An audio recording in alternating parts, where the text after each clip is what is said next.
साथियों, आप सभी को जय मसीह की, प्रेज द लॉर्ड। एक बार फिर से आप सबों के बीच मैं प्रभु के दास योगेश निषाद। और पिछले दिनों में 4 जून से हमें ये सूचना मिलती आ रही है कि उड़ीसा में एक 14 साल के बच्चे को यीशु मसीह को मानने के कारण उसको मार दिया गया, लिंचिंग हुआ। और ये जो घटना है वाकई में दिल को झकझोर देने वाली और बहुत ही दर्दनाक घटना है, जिससे हम सब मसीह परिवार दुखित हैं। और हम प्रार्थना करते हैं कि उस भाई के परिवार को परमेश्वर पिता अपने असीम शांति दे, उनके परिवार को परमेश्वर शांति प्रदान करे, और जो उनके गुनहगार हैं परमेश्वर उनको माफ़ करें। कुछ ऐसे ही घटना पिछले दिनों में भी सुनने को मिला था। एक ऑस्ट्रेलियन मिशनरी ग्राहम स्टेन को भी वहीं उड़ीसा में ही मार दिया गया था और उसके 2 बच्चों के साथ उनको जला दिया गया था कार में, जो कि एक बहुत बड़ी घटना थी और उस पर एक फिल्म भी बनाई गई थी।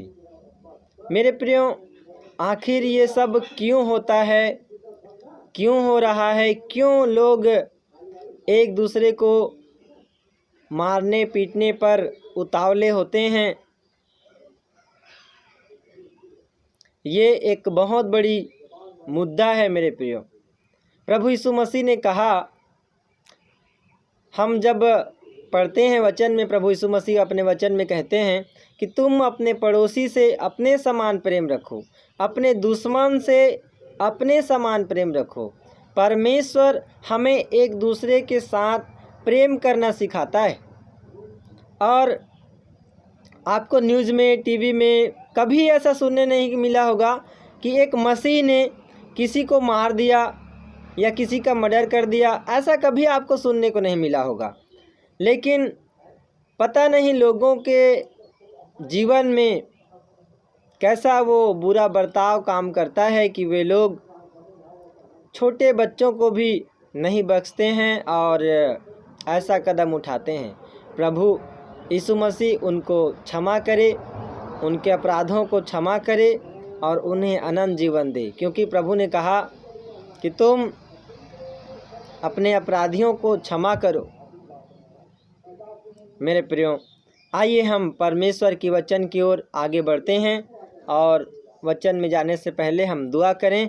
आज हम कुछ दर्शनों के विषय में जानेंगे कि परमेश्वर पिता इन दिनों में दर्शनों के द्वारा कैसे अपने नबियों से बातें कर रहा है, अपने लोगों से बातें कर रहा है। परमेश्वर क्या चाह रहा है इन दिनों में, हम इन बातों को सीखेंगे। आइए हम दुआ करें।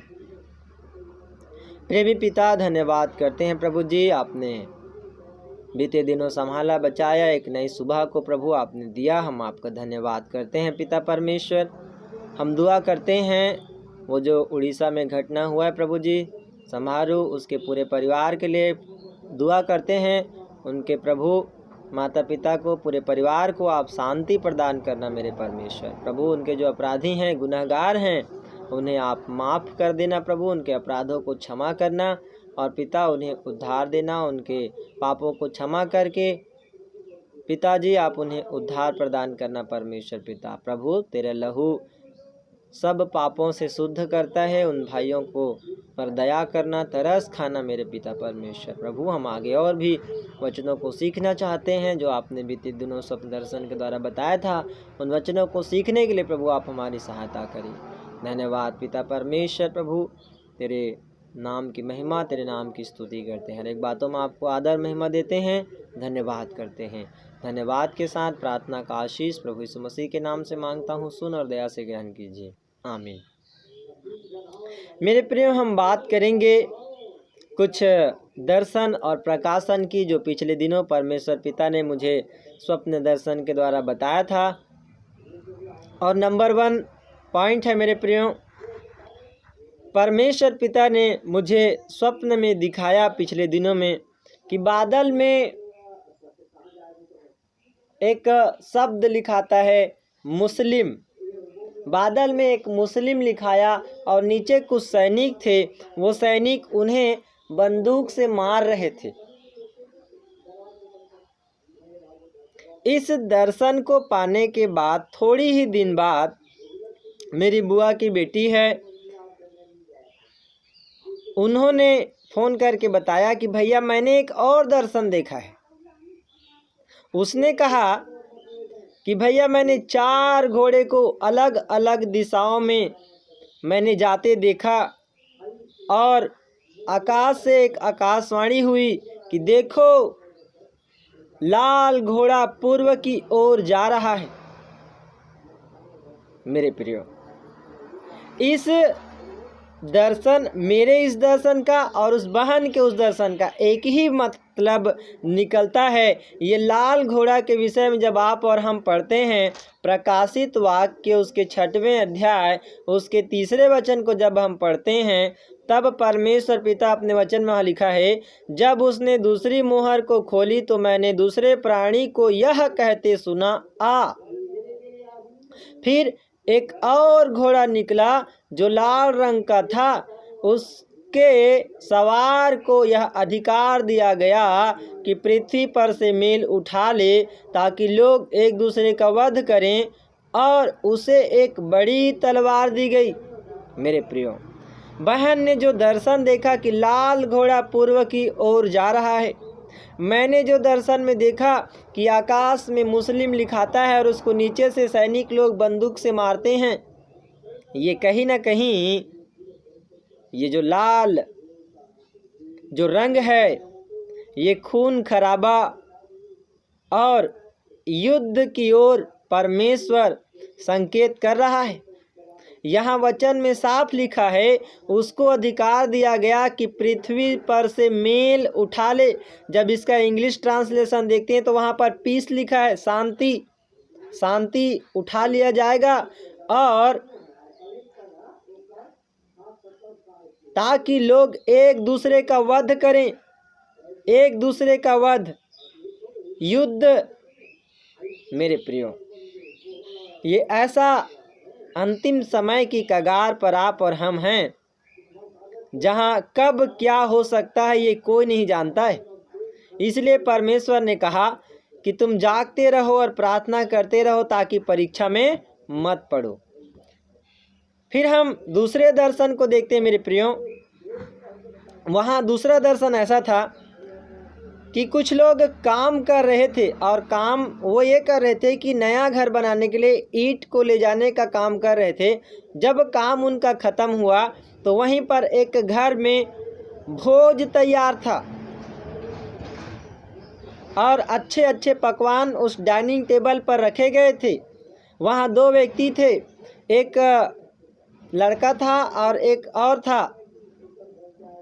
तो एक ने दूसरे से कहा कि भाई मेरा वस्त्र मैला हो चुका है, और वो दोनों सब श्वेत वस्त्र पहने हुए थे और डाइनिंग टेबल पर खाने के पास ही थे।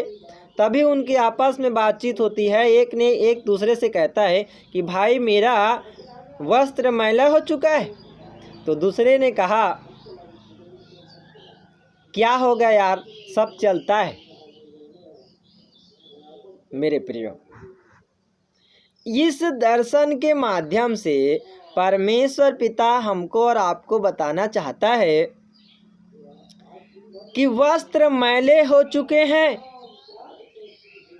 भोज, जो विवाह का भोज है, उस भोज में शामिल होने के लिए आपको और हमको अपने वस्त्र को जो मैला हो चुका है उसको धोना पड़ेगा।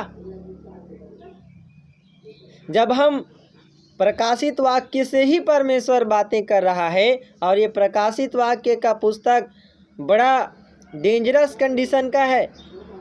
आने वाले समयों कालों प्रभु यीशु मसीह के द्वितीय आगमन की साफ चेतावनी प्रकाशित वाक्य में हम पढ़ते हैं। प्रकाशित वाक्य 22 अध्याय और उसके 14वें वचन में परमेश्वर का वचन यहाँ पर लिखा है। प्रकाशित वाक्य उसके 22 के 14 में लिखा हुआ है कि धन्य वे हैं जो अपने वस्त्र धो लेते हैं, क्योंकि उन्हें जीवन के पेड़ के पास आने का अधिकार मिलेगा और वे फाटकों से होकर नगर में प्रवेश करेंगे। मेरे प्रियो, जो वस्त्र मैला हो चुका है, जब आप और हम पढ़ते हैं यशायाह उसके 64 अध्याय और उसके 6वें वचन को जब आप हम पढ़ते हैं, वहाँ पर परमेश्वर का वचन इस प्रकार कहता है कि हमारे धार्मिकता के सब काम मैले चिथड़े के समान हैं। यहाँ लिखा है यशायाह 64:6 में, हम तो सब के सब अशुद्ध मनुष्य कैसे हैं और हमारे धर्म के काम सब के सब मैले चिथड़ों के समान हैं। हम सब के सब पत्ते के समान मुरझा जाते हैं और हमारे अधर्म के कामों ने हमें वायु के समान उड़ा दिया है। मेरे प्रियो, हमारे धार्मिकता के काम मैले चिथड़े के समान है। ये धार्मिकता का वस्त्र मैला हो चुका है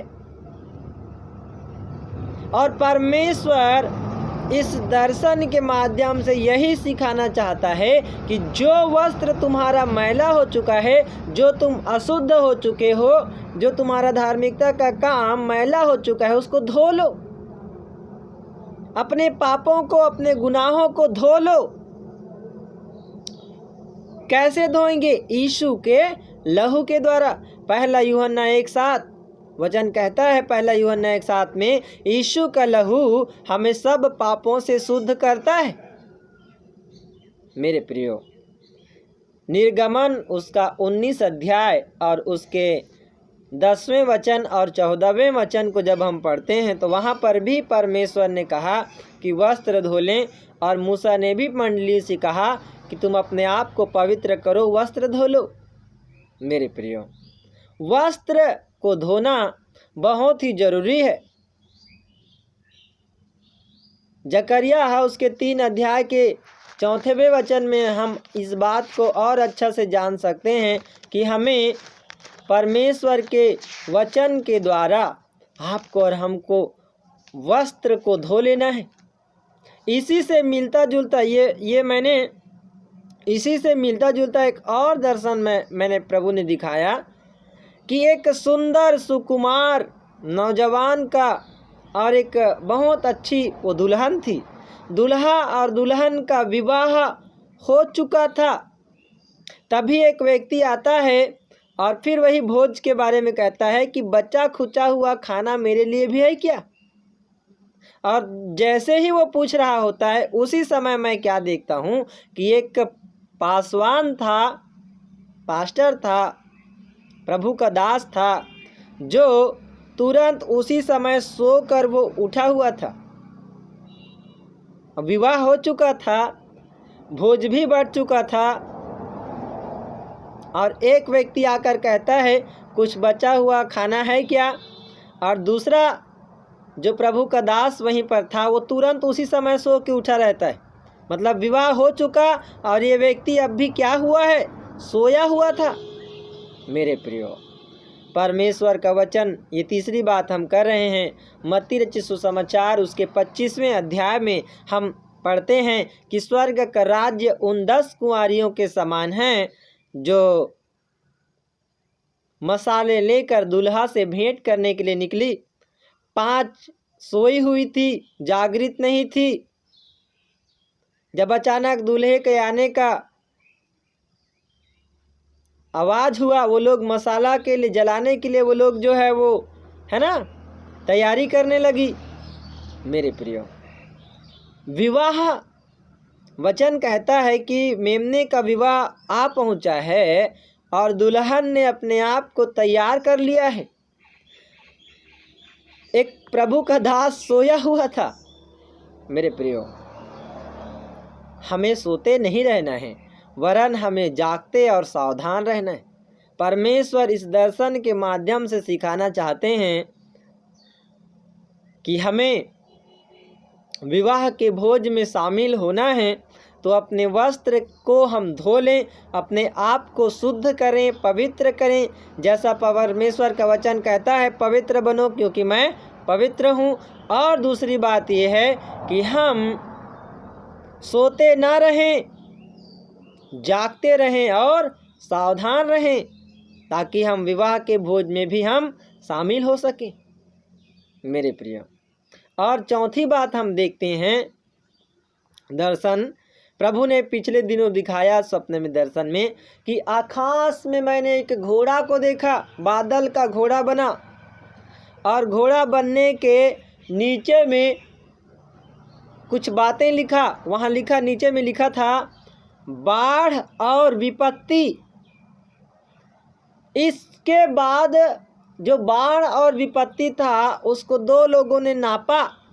उसका नाप जो था वो नाप बताए उन्होंने 1 फीट और 9 इंच उस बाढ़ और विपत्ति को नापा गया मेरे प्रियो। परमेश्वर का वचन हमें साफ सिखाता है, जब हम वचन में पढ़ते हैं कि जैसे नूह के दिन थे वैसे ही प्रभु का आगमन होगा मेरे प्रियो।